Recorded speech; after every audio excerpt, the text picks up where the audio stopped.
I'd like to introduce our founding director, Gloria Buttsworth. Gloria began Days for Girls in Australia after becoming aware of the dismal plight of the hygiene of the girls in a children's home in Uganda, which was run by her friend. She went on a mission to find a solution, and she came across the Days for Girls International menstrual health programs. Gloria contacted Celeste Mergens, the founder of Days for Girls International, and the journey to where we are today began. Gloria has had extensive experience with distributing Days for Girls kits and has kindly agreed to share her insights into what is involved in maintaining our safeguarding standards during these distributions. Thanks for joining us, Gloria. Thank you, Robin. So, Gloria, tell us what it was like in those early days of distributions. Well, not a lot like it is today because we didn't have all the things in place that we have now. We were just flying in and doing what we had to do. But having all those things in place now, I realise just how important it is because people can feel safer, more confident. Yeah, just it was different back then, but now I can see the value of everything that you're doing. That's great. Yeah. So, did you find any cultural differences that arose during any distributions?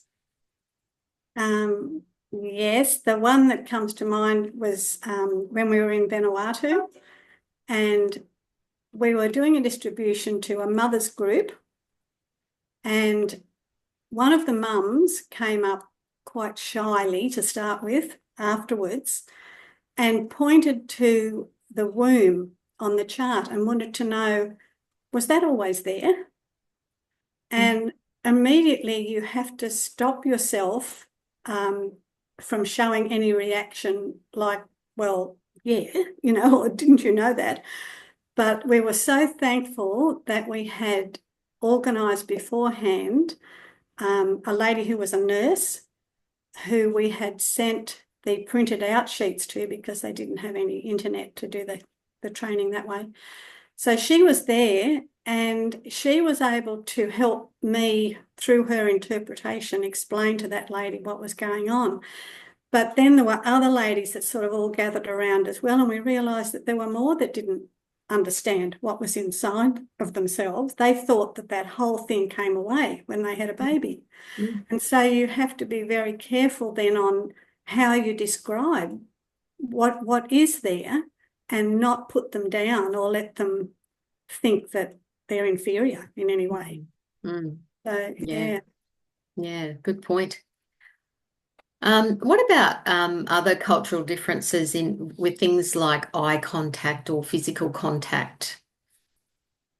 Yeah, in a distribution right up in the highlands, um, we were told before we went to do it by the group that we were with that while they were a very hugging and touchy sort of a culture, the one thing that really shocked us was that you don't look a man directly in the eyes because he can take that as like, come on, almost like a marriage proposal. Oh, So, those sort of things you're just not aware of unless you've got someone on the ground that you're liaising with beforehand to fill Mm. you in on those sort of things. Yes, it's a pretty important bit of information to know, isn't it? Yeah, it was.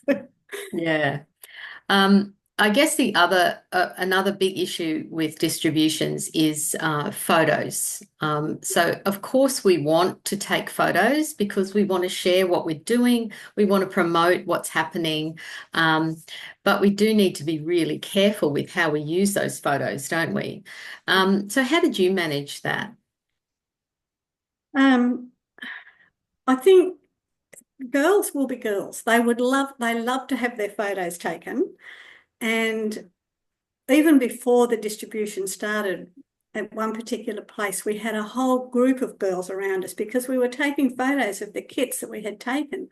And some of the leaders who were there to help us But these girls who just loved to have their photo taken wanted to see themselves in our cameras all the time, so you didn't want to dismiss them or anything. So we were taking lots and lots of photos. And I think you just have to be really careful that unless you have already permission from the teacher for particular girls that you can keep the photos from, that we had to just walk away and delete most of them.